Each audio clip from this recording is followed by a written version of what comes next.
GS के top 50 प्रश्नों को यहाँ पर कवर करने वाले हैं। गुड मॉर्निंग सभी को, गुड मॉर्निंग। और यहाँ पर देखिए क्वेश्चन नंबर आपको 101 नंबर का जवाब देना है। कनिष्क प्रथम के शासनकाल के दौरान कौन सा प्रसिद्ध आयुर्वेद विद्वान रहता था? यहाँ पर देखिए आपको जवाब देना है। क्वेश्चन नंबर पहले नंबर का राइट आंसर यहाँ पर क्या होगा? 101 नंबर का। और यहाँ पर आपका हो जाएगा चरक। जिनका भी जवाब चरक आ रहा है समझ जाइए बिल्कुल सही जवाब दे रहा है। ऑप्शन नंबर यहाँ पे आपका सी नंबर होगा। हाँ, 101 नंबर का सी नंबर यहाँ पे बिल्कुल राइट आंसर आपका यहाँ पर होगा। हाँ बिल्कुल सही है, यहाँ पर चरक होगा। चरक संहिता आयुर्वेद का एक प्रसिद्ध आपका ग्रंथ भी है, ये भी आपको याद रखना है। नेक्स्ट प्रश्न हमारा है, मथुरा कला स्कूल कब अपने शिखर पर पहुंचा? चलिए यहाँ पर देखिए कमेंट करते रहिए। यहाँ पर देखिए आपको बताना है मथुरा कला स्कूल कब अपने शिखर पर पहुंचा। 102 नंबर का यहाँ पर जवाब बताया जा रहा है कुषाण काल में, जो कि बिल्कुल सही जवाब है। ऑप्शन नंबर यहाँ पे डी नंबर होगा, बिल्कुल करेक्ट आंसर है। अकबर ने अपने दरबारी संगीतज्ञ के रूप में किसे नियुक्त किया था? 103 नंबर का आपको देखिए जवाब देना है। हाँ हाँ बिल्कुल सही है, कुषाण काल बिल्कुल सही जवाब है। यहाँ पर बताइए अकबर ने अपने दरबारी संगीतज्ञ के रूप में किसे नियुक्त किया था? 103 नंबर, ये किया था आपका मियां तानसेन को किया था। ऑप्शन नंबर यहाँ पे आपका बी नंबर राइट आंसर आपका यहाँ पर होगा। हाँ देखिए यहाँ पर आपके जो तानसेन थे वो अकबर के नवरत्नों में से आपके एक थे, है ना, बिल्कुल सही जवाब है। यहाँ पे ऑप्शन नंबर राइट आंसर आपका यहाँ पर हो जाएगा। तानसेन का अगर हम मूल नाम की बात करते हैं तो राम तनु पांडे था। उनका मकबरा जो है ग्वालियर में, कहाँ पर है? ग्वालियर आपका पड़ता है, एमपी में पड़ता है। ग्वालियर एमपी का ही शहर है, मध्य प्रदेश का है ना। ग्वालियर यहाँ पे होगा, ग्वालियर। आगे बढ़ते हैं। इनमें से कौन सा मुगल सम्राट अनपढ़ था? ये प्रश्न कई बार एग्जामों में भी पूछा गया और हमने कई बार कराया भी है। तो इसमें आपका अकबर होगा, अकबर। ऑप्शन नंबर यहाँ पे सी नंबर होगा। हाँ बिल्कुल सही जवाब है। नेक्स्ट प्रश्न हमारा, थॉमस रो मुगल सम्राट जहांगीर से किस किले में मिला था? 105 नंबर देखिए बताना है। थॉमस रो मुगल सम्राट जहांगीर से किस किले में मिला था? उस किले का नाम है आपका अजमेर। ऑप्शन नंबर यहाँ पे बी नंबर आपका राइट आंसर आपका यहाँ पर हो जाएगा। निम्न में से किन्होंने 1857 के सिपाही विद्रोह को विद्रोह नहीं कहा है? बताइए, ये दिए गए ऑप्शन है। 1857 के जो सिपाही विद्रोह को विद्रोह नहीं कहा है, किसने नहीं कहा है ना? यहाँ पर देखिए आपका जवाब होगा कार्ल मार्क्स ने नहीं कहा है। ऑप्शन नंबर यहाँ पे बी होगा। हाँ बिल्कुल सही है, 106 नंबर का यहाँ पर बी नंबर होगा। बाकी सब ने कहा है। अगर यहाँ पर जॉन लॉरेंस की बात करते हैं या सैयद अहमद खान ने की बात करते हैं, ये सब कहा है ना। आरसी मजूमदार, ये सब ने कहा है। लेकिन यहाँ पर अगर हम बात करने वाले हैं तो कार्ल मार्क्स वाला यहाँ पर क्या होगा? राइट आंसर आपका यहाँ पर हो जाएगा।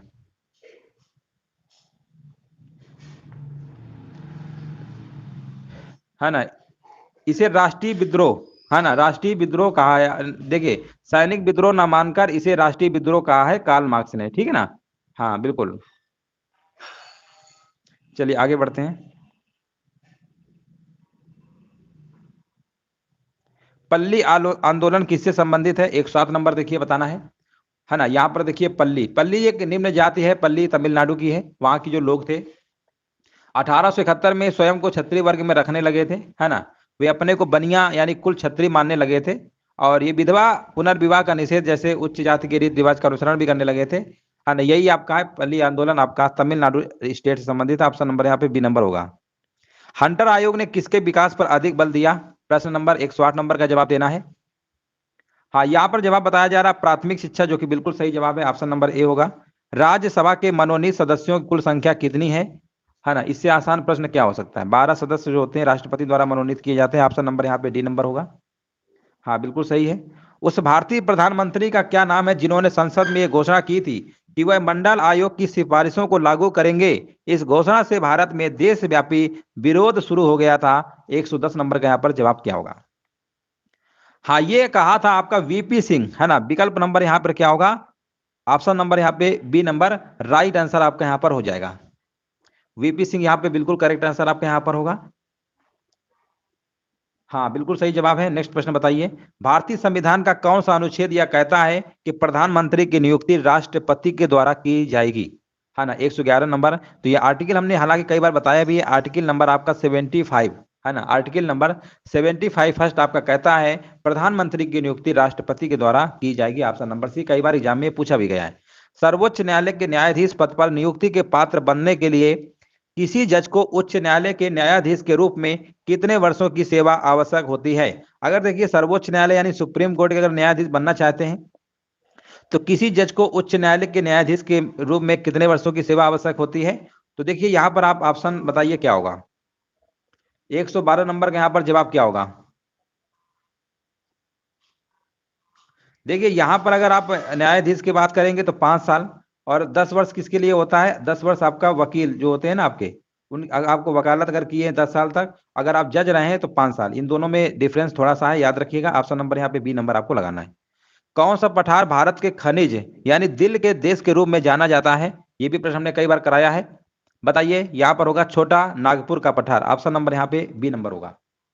हाँ हाँ बिल्कुल सही है, बिल्कुल राइट आंसर दिया गया है। नेक्स्ट प्रश्न बताइए। प्रायद्वीपीय पहाड़ी मैदान पठार की एक अनोखी विशेषता काली मिट्टी का क्षेत्र है जिसे हम क्या कहते हैं?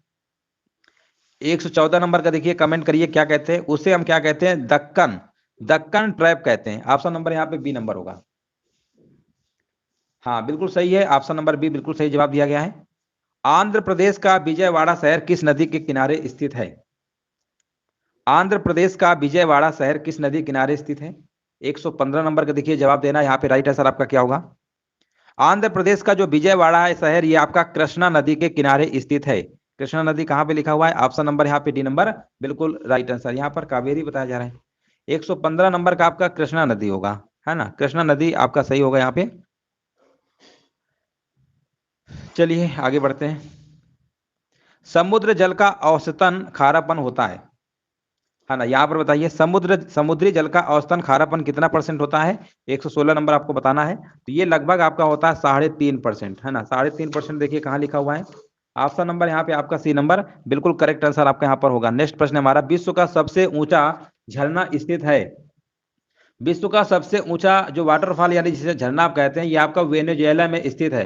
वेनेजुएला कहाँ लिखा हुआ है? ऑप्शन नंबर यहाँ पे सी नंबर राइट आंसर आपका यहाँ पर होगा, बिल्कुल सही जवाब है। मैक्सिको की खाड़ी किसके द्वारा अटलांटिक महासागर से जुड़ी हुई है?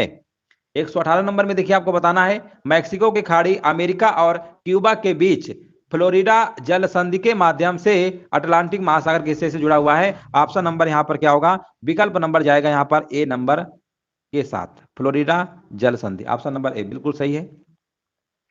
वह स्थिति जब एक अर्थव्यवस्था में पैसे की आपूर्ति वस्तुओं और सेवाओं की आपूर्ति से अधिक हो जाती है, उसे हम क्या कहते हैं? बताइए इसका आंसर यहाँ पर क्या होगा? फिर से एक बार पढ़ लीजिए। वह स्थिति जब एक अर्थव्यवस्था में पैसे की आपूर्ति वस्तुओं और सेवाओं की आपूर्ति से अधिक हो जाती है, क्या कहलाती है? 119 नंबर, उसे हम कहते हैं मुद्रास्फीति कहते हैं। ऑप्शन नंबर यहाँ पर क्या होगा? सी नंबर राइट आंसर आपका यहाँ पर होगा। हाँ बिल्कुल सही जवाब है। अगला प्रश्न बताइए। बिटकॉइन क्या है? देखिए बिटकॉइन अभी आपने हाल ही में बहुत सुना होगा। बिटकॉइन डिजिटल एक तरीके से मुद्रा ही होती है। बिटकॉइन क्या है आपको बताना है। यहाँ पे राइट आंसर क्या होगा? अब जब हमने डिजिटल की बात ही कर दिया है तो ऑप्शन भी दिया है, बस इसमें ज्यादा सोच विचार नहीं करना है, ऑप्शन नंबर डी टिक कर देना है। डिजिटल मुद्रा का एक रूप होता है। अवमूल्यन का क्या अर्थ होता है? 21 नंबर बताइए। देखिए अवमूल्यन का मतलब होता है अन्य देशों की मुद्रा की तुलना में घरेलू मुद्रा का मूल्य कम करना। जैसे अब डॉलर और रुपए में देखेंगे, लगभग अब तो 82 रुपए के आसपास हो गया है, तो बहुत ज्यादा हो गया है। लेकिन जब देश हमारा आजाद हुआ था उस समय 1 रुपया 1 डॉलर के बराबर था। ध्यान दीजिएगा, 1947 की बात बता रहे हैं। अब आज के टाइम पे देख रहे होंगे डॉलर कहाँ पहुंच गया और रुपया, इसलिए रुपया जो है गिर रहा है, इसी को अवमूल्यन कहते हैं। ऑप्शन नंबर 121 नंबर का यहाँ पर क्या होगा? यहाँ पर आपका सी नंबर होगा। उत्तर प्रदेश राज्य कब अस्तित्व में आया था? यहां पर देखिए 122 नंबर का जवाब देना है। यह आपका आया था 1 अप्रैल 1937, जो कि ऑप्शन नंबर आपका ए नंबर राइट आंसर आपका यहां पर होगा। प्रसिद्ध चरकुला नृत्य किससे संबंधित है? यह भी प्रश्न हमने कई बार करवाया है। ये आपका उत्तर प्रदेश के मथुरा जिले में है ना? यहाँ पर एक बार प्रश्न ये भी पूछा गया था कि सिर पर मिट्टी के साथ घड़े उस पर 108 तेल के दीपक रखकर प्रदर्शन करते हैं, है ना? तो ये चरकुला नृत्य है। यहाँ पर आंसर आपका क्या होगा? विकल्प नंबर 123 नंबर का आपका ब्रजभूमि से होगा, ऑप्शन नंबर सी होगा। हाँ बिल्कुल सही जवाब है। इनमें से कौन सा उत्तर प्रदेश का लोक नृत्य इनमें से नहीं है? रामलीला, रासलीला, ये तो सभी है ना? 124 नंबर, यहाँ पे आपका जो गिद्ध नृत्य लिखा है ना, ये नहीं होगा। ये नहीं होगा क्योंकि पंजाबी महिलाएं आपकी नृत्य करती है, पंजाब से रिलेटेड है आपका, इसलिए ऑप्शन नंबर डी नहीं होगा। बाकी सब थे। उत्तर प्रदेश में निम्नलिखित में से किस जिले में प्रतिवर्ष बटेश्वर मेला आयोजित किया जाता है? आपको बताना है। बटेश्वर मेला कहां पर आयोजित किया जाता है? 125 नंबर का जवाब यहां पर होगा आगरा। ऑप्शन नंबर डी बिल्कुल सही जवाब दिया गया है। उत्तर प्रदेश राज्य में गढ़ मेला प्रतिवर्ष कहां पर आयोजित किया जाता है ना, यहां पर आपको बताना है गढ़ मेला प्रतिवर्ष कहां पर आयोजित किया जाता है। 126 नंबर का आंसर यहां पर क्या होगा?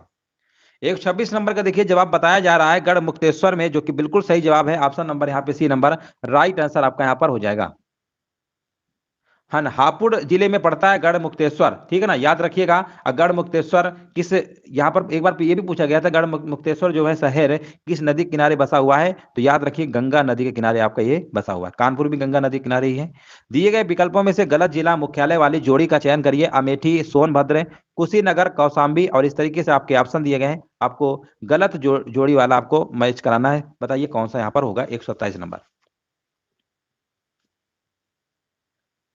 127 नंबर का देखिए जवाब बताया जा रहा है कौशाम्बी। कौशाम्बी उत्तर प्रदेश राज्य का एक जिला ही है ना। इसका मुख्यालय मंझनपुर में स्थित है। कहां पर है? मंझनपुर, ना कि वैशाली। ऑप्शन नंबर यहाँ पे डी नंबर बिल्कुल सही आंसर होगा आपका। नेक्स्ट प्रश्न देखिए पूछा गया वर्ष 2011 की जनगणना के अनुसार उत्तर प्रदेश की जनसंख्या का वृद्धि प्रतिशत कितना है? 128 नंबर आपको बताना है। अगर हम बात करने वाले 2001 की जनगणना की बात करेंगे तो उस समय आपका कितना था बताइए। 128 नंबर का जवाब बताया जा रहा है 20.23%, बिल्कुल सही आंसर आपका होगा। 128 नंबर का यहाँ पर बी नंबर है। हाँ, बी नंबर होगा। आगे बढ़ते हैं।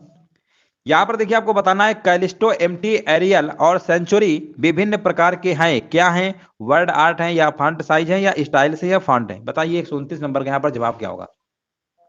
देखिए कैलिस्टो, एमटी, एरियल और सेंचुरी विभिन्न प्रकार के फॉन्ट होते हैं। फॉन्ट का प्रतिपादन आपका जो रॉबिन निकोलस ने 1982 में किया था, है ना, यहाँ पे राइट आंसर आपका होगा। लेकिन वर्तमान में इसका प्रयोग अब बंद हो चुका है, ठीक है ना। 129 नंबर का यहाँ पर जवाब आपका होगा फॉन्ट, ऑप्शन नंबर डी होगा। इनमें से कौन सा इंटरनेट तक पहुंच प्रदान करता है? बताइए यहाँ पर राइट आंसर यहाँ पर क्या होगा? 130 नंबर। तो 130 नंबर का आपका होगा आईएसपी या एमएनपी या स्प्रेडशीट्स या सर्च इंजन। 130 नंबर का इंटरनेट सर्विस प्रोवाइडर होता है, जिसे आप इंटरनेट सेवा प्रदाता भी कहते हैं, जिसको आप एक कंपनी है जिसे हम आईसीपी के नाम से जानते हैं, आईएसपी के नाम जानते हैं, internet service provider. Option number यहाँ पे बी नंबर होगा, बिल्कुल सही जवाब है। निम्न में से कौन सा समूह एमएस एक्सेल के इंसर्ट टैब में मौजूद नहीं है? 131 नंबर का जवाब यहाँ पर क्या होगा? यहां पर आपका हो जाएगा आर्टिकल, ठीक है ना। आर्टिकल यहाँ पे क्या होगा? बिल्कुल राइट आंसर आपका यहाँ पर होगा। बाकी सब है। अस्थायी रूप से संग्रहित डेटा के लिए उपयोग किया जाने वाला शब्द यहाँ पर क्या होगा? अस्थायी यानी टेम्परेरी रूप में अगर हम बात करने वाले हैं तो ये आपका होता है, हाँ, इसे हम बताइए 132 का आंसर क्या बताएं, क्या लगाएं? कैश डाटा, बिल्कुल सही है। कैश डाटा जो होता है मोबाइल वगैरह में देखे होंगे, कैश मेमोरी आपकी भर जाती है, तो उसको आप क्या करते हैं, मतलब उसको हटा देते हैं, रिमूव कर देते हैं, क्लियर कर देते हैं ना। रैम वगैरह बहुत ज्यादा भर जाती है तो कैश डाटा को रिमूव करते हैं ना, फोन वगैरह में आप लोग करते ही होंगे। निम्नलिखित में से कौन एक प्राइमरी स्टोरेज डिवाइस है ना? 133 का जवाब देना है। तो ये आपका है रैंडम एक्सेस मेमोरी, जिसे आप रैम कहते हैं, है ना। रैम और रोम, फोन में देखिए दो मेमोरी आपको देखने को मिलती होंगे, एक रैम, एक रोम। रोम होता है रीड ओनली मेमोरी, और रैम जो होता है रैंडम एक्सेस मेमोरी होता है। प्राइमरी आपका रैंडम होता है, रोम आपका सेकेंडरी होता है। आगे बढ़ते हैं। पर्दे पर उत्तल लेंस के द्वारा वस्तु की वास्तविक आकृति बनती है। यदि उत्तल लेंस के ऊपरी भाग को अपारदर्शी कागज से ढक दिया जाए तो छवि पर क्या प्रभाव पड़ेगा, है ना। यहां पर देखिए आपको बताना है छवि पर क्या प्रभाव पड़ेगा। 134 का जवाब यहां पर क्या होगा? देखिए जब उत्तल लेंस के ऊपरी भाग को ढक दिया जाएगा तो वस्तु से आने वाली जो किरणें होंगी वो लेंस के आधे भाग में क्या होंगी? परिवर्तित आपकी हो जाएंगी, और वस्तु की जो पूर्ण छवि आपकी क्या होगी? प्राप्त हो जाएगी। और इससे इसकी तीव्रता जो है ना वो आपकी कम हो जाएगी। तो ऑप्शन नंबर यहाँ पर 134 नंबर का आपका यहाँ पर राइट आंसर होगा। वस्तु की पूर्ण छवि तो प्राप्त होगी और परंतु उसकी तीव्रता आपकी कम हो जाएगी। ऑप्शन नंबर यहाँ पे डी होगा, बिल्कुल सही आंसर। निम्नलिखित में से कौन सा पदार्थ ध्वनिक पदार्थ है? देखिए ध्वनिक पदार्थ की अगर हम बात करेंगे तो ये तो सिंपल है, आपका लोहा होगा, है ना। ध्वनि लोहा में ही तो होगी ना, पानी और लकड़ी में थोड़ा होगी। ऑप्शन नंबर डी होगा। प्रोटियम, ड्यूटेरियम और ट्राइटियम को निम्नलिखित में से किसकी श्रेणी में रखा गया है? 136 नंबर। ये आपके आइसोटोप्स होते हैं। आइसोटोप्स यानी आपका आइसोटोप्स एक आइसोबार होता है। आइसोटोप्स को समस्थानिक कहते हैं और आइसोबार को हिंदी में कहते हैं समभारी। समस्थानिक और समभारी जानते होंगे, जिसमें परमाणु क्रमांक समान होते हैं, द्रव्यमान संख्या या परमाणु भार भिन्न भिन्न होते हैं, उसे हम आइसोटोप्स कहते हैं। और आइसोबार इसका उल्टा होता है, ठीक है ना। तो इस तरीके से आपने साइंस में जरूर पढ़ा होगा। ये हाइड्रोजन के समस्थानिक हैं, प्रोटियम, ड्यूटेरियम और ट्राइटियम। ऑप्शन नंबर यहाँ पर आपका ए नंबर राइट आंसर आपका यहाँ पर हो जाएगा, है ना। चलिए आगे बढ़ते हैं। निम्नलिखित में से कौन सा यौगिक संगमरमर का एक प्रमुख घटक है? 137 नंबर का देखिए आपको जवाब देना है। यहाँ पे राइट आंसर आपका यहाँ पर क्या होगा? संगमरमर यानी मार्बल जिसे आप कहते हैं, एक रूपांतरित चट्टान कहिए या कायांतरित चट्टान कहिए, बात एक ही है ना। आंसर आपका यहाँ पर क्या होगा, इसका प्रमुख घटक होता है कैल्शियम कार्बोनेट यानी CuCO3। कैल्शियम कार्बोनेट का फार्मूला होता है CuCO3। ऑप्शन नंबर यहाँ पे आपका सी नंबर राइट आंसर आपका यहाँ पर होगा। निम्नलिखित में से उस विटामिन की कमी से विकास का चयन करिए जिसके मुंह, गले, पैर के निचले हिस्से एवं पैर के पंजों में लाल रंग के धब्बे उत्पन्न होते हैं, है ना। यहाँ पर बताइए किस विटामिन की कमी से, पेलाग्रा, बेरी, स्कर्वी या रतौंधी। 138 नंबर का आपको जवाब देना है। तो देखिए यहाँ पर 138 नंबर, हालांकि प्रश्न हमने कई बार कराया है। पेलाग्रा यानी त्वचा दाद जिसे आप कहते हैं, एक त्वचा से रिलेटेड रोग होता है, त्वचा का रोग ही कह सकते हैं। और इसमें हम आपको बता दे रहे हैं जो विटामिन कौन सा, B3, है ना, विटामिन B3, या इसी को हमने कई बार, अगर आप लोग क्लास हमारी बराबर देख रहे होंगे, या नियासिन भी कहते हैं इसको, है ना। नियासिन की कमी से कौन सा रोग होता है, अगर ये आपके दिमाग में आ गया होगा, पेलाग्रा होता है, ठीक है ना। बेरी विटामिन B से होता है, विटामिन C से स्कर्वी होता है, और विटामिन A से आपका क्या होता है, रतौंधी होता है। कलर ब्लाइंडनेस की समस्या इसी में होता है। तो इस तरीके से आपको याद रखना है। कई बार तो ये भी प्रश्न पूछ लिया जाता है कि बताइए विटामिन यहाँ पर B3 या नियासिन से कौन सा रोग होता है, तो आपको लगाना होगा पेलाग्रा। आगे बढ़ते हैं। विटामिन B2 का रासायनिक नाम क्या है, 139 नंबर में आपको बताना है। 139 नंबर का आपका हो जाएगा यहाँ पर राइबोफ्लेविन। ऑप्शन नंबर यहाँ पे डी होगा, बिल्कुल सही है। 139 नंबर का थाइमिन नहीं, है ना, थाइमिन बताया जा रहा है, जो कि गलत है। थाइमिन आपका विटामिन B1 का होता है, यहाँ लिख दे रहे हैं विटामिन B1 का होता है थाइमिन, ठीक है ना। रेटिनॉल जानते ही होंगे, विटामिन A का होता है। और एस्कॉर्बिक एसिड तो बच्चा बच्चा जानता है, सभी को पता ही होगा। एस्कॉर्बिक एसिड किसका होता है, ये विटामिन C का होता है, ठीक है ना। तो इस तरीके से आपको राइबोफ्लोविन लगाना है। ऑप्शन नंबर यहाँ पे डी नंबर होगा। नेक्स्ट प्रश्न है हमारा, महात्मा गांधी के द्वारा भारतीय राष्ट्रीय कांग्रेस के कितने अधिवेशनों का सभापतित्व किया गया, है ना। यहाँ पर 140 नंबर का जवाब देना है। तो इन्होंने एक ही बार किया था, बेलगाम कांग्रेस अधिवेशन की अध्यक्षता किया था, वो भी किया था आपका 1924 में किया था। ये भी प्रश्न कई बार पूछा गया है, तो महात्मा गांधी ने कौन सा अधिवेशन किया था, बेलगाम कांग्रेस अधिवेशन की अध्यक्षता किया था, कब किया था, 1924 में, ओनली वन टाइम्स, एक बार। ऑप्शन नंबर सी होगा। हाँ बिल्कुल सही है। यहाँ पर देखिए बताना है, प्रतिवर्ष अंतरराष्ट्रीय महिला दिवस कब मनाया जाता है, ये तो पता ही होगा सभी को, 8 मार्च को मनाया जाता है। ऑप्शन नंबर यहाँ पे बी होगा। वर्ष 2021 का world games athlete of the year पुरस्कार किसे प्रदान किया गया है, आपको बताना है। 142 नंबर का यहाँ पर राइट आंसर यहाँ पर क्या होगा। 142 नंबर अगर हम बात करने वाले हैं, तो यहाँ पर आपका जवाब होगा PR सीरीजेस को मिला है ना। ऑप्शन नंबर यहाँ पर क्या होगा, डी नंबर यहाँ पे राइट आंसर आपका यहाँ पर हो जाएगा। चलिए आगे बढ़ते हैं, और यहाँ पर बताइए, जून 2022 में किसे राष्ट्रीय जांच एजेंसी यानी NI का नया प्रमुख नियुक्त किया गया है। ये वाला प्रश्न हमने कई बार आपको करवाया है, ये वाला प्रश्न हमने करंट में बहुत बार करवाया है ना, बहुत बार करवाया है। ये आपका आंसर होगा दिनकर गुप्ता, है ना, दिनकर गुप्ता होगा, बिल्कुल सही जवाब है।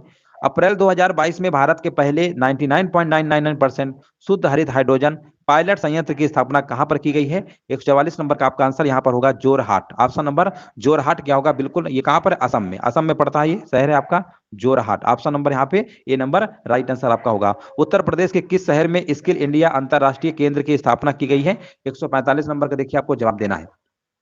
उत्तर प्रदेश के वाराणसी में आपका स्किल इंडिया अंतरराष्ट्रीय, है ना, वाराणसी आप जानते हैं यूपी का एक शहर है। ऑप्शन नंबर यहाँ पर आपका ए नंबर राइट आंसर आपका यहाँ पर होगा। जून 2022 में कौन भारतीय प्रेस परिषद की पहली महिला अध्यक्ष चुनी गई है। जून 2022 में कौन भारतीय प्रेस परिषद की पहली महिला अध्यक्ष चुनी गई है, आपको जवाब देना है। 46 नंबर का आंसर यहाँ पर क्या होगा। ये चुनी गई है दोस्तों, याद रखिएगा, उच्चतम न्यायालय के पूर्व मुख्य न्यायाधीश न्यायमूर्ति आपकी रंजना प्रकाश देसाई, ठीक है ना। रंजना प्रकाश देसाई, देखिए कहां लिखा हुआ है, ऑप्शन नंबर यहाँ पे सी नंबर आपको टिक कर देना है। अप्रैल 2022 में पहला लता दीनानाथ मंगेशकर पुरस्कार भारत के प्रधानमंत्री नरेंद्र मोदी को दिया गया। ऑप्शन नंबर यहाँ पे डी होगा। किस देश ने पुरुषों की बैडमिंटन टीम प्रतियोगिता थॉमस कप 2022 का खिताब जीता है। 148 नंबर में देखिए आपको जवाब देना है ना। यहाँ पर देखिए अगर हम बात करते हैं, तो ये थॉमस कप खिताब भारत ने इंडोनेशिया को, है ना, भारत ने इंडोनेशिया को हरा दिया है, इसको हराया है, भारत ने जीता है। ऑप्शन नंबर ए नंबर यहाँ पे सही होगा। नेक्स्ट प्रश्न बताइए, भारत की जैव विविधता की दृष्टि से संतृप्त क्षेत्र निम्न में से कौन सा है। 149 नंबर, जैव विविधता की दृष्टि से आपको बताना है संतृप्त क्षेत्र निम्न में से कौन सा है, तो ये आपका यहाँ पर हो जाएगा 149 नंबर का आपका बी होगा, पश्चिमी घाट, बिल्कुल सही जवाब है। ओजोन संरक्षण दिवस, ये वाला प्रश्न हमने बहुत बार करवाया है, 16 सितंबर को मनाया। ओजोन दिवस कब मनाया जाता है, 16 सितंबर को आपको मनाया जाता है। तो इस तरीके से दोस्तों आपके टॉप 50 प्रश्नों को कंप्लीट कर दिया है। और सेशन अच्छा लगा हो तो वीडियो को लाइक शेयर करना बिल्कुल ना भूलिए, लाइक शेयर जरूर कर दीजिए।